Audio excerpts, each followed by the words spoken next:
যোগ গুরু মোটু মহাশয়, আমাকে আমার হাত শক্ত করার জন্য কোন আসন করা উচিত?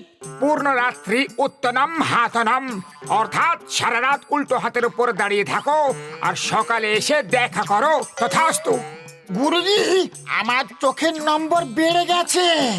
এমন কোন আসন বলুন যাতে আমার চশমাই দূর হয়ে যায়।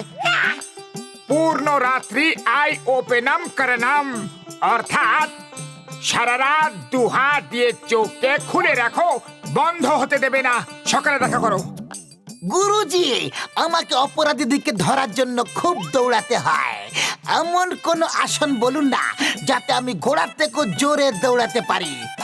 পুরো রাত্রি পর্যন্ত আমি জানি, আগে বলুন। পূর্ণ রাত্রি হর্ষণম স্টাইলম খাদনম ঘোড়নম, অর্থাৎ সারা রাত ধরে ঘোড়ার মতো দাঁড়িয়ে থাকো, দুই হাত আর পায়ের ওপর। সকালে এসে দেখা করো। ওই আমার বুদ্ধিকে ধারালো করার কোনো আসন বলো আমার বন্ধু, আমার যোগাসনের গুরু ভাই। পূর্ণ রাত্রি শীর্ষ আসনম করনম, অর্থাৎ সারা রাত মাথার উপর ভর দিয়ে দাঁড়িয়ে থাকো এবং কাল সকালে দেখা করো। আমার মতে তো কেউ মোটুর কথায় রাজি হয়ে যেও না।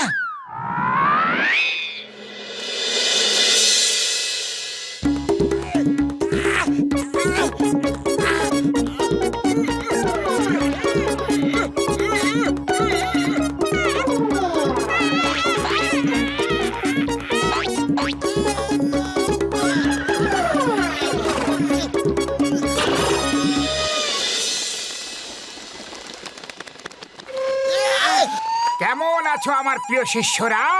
আয়া মা! এমন আসন বলেছ আমাকে যে আমি আর মানুষের মতো দাঁড়াতেই পারছি না।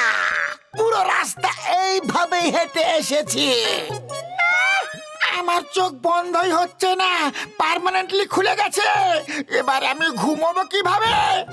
মাথা এত ঘোরাচ্ছে যে আমি সোজা ভাবে দাঁড়াতে পারছি না বন্ধু। ওই, আমার তো হাতই উঠছে না যে আমি বক্সিং কিভাবে করব? মোটু, ধন্যবাদ দাও যে বক্সারের হাত উঠছে না, নাহলে তোমার যে কি অবস্থা হতো ভেবে দেখো।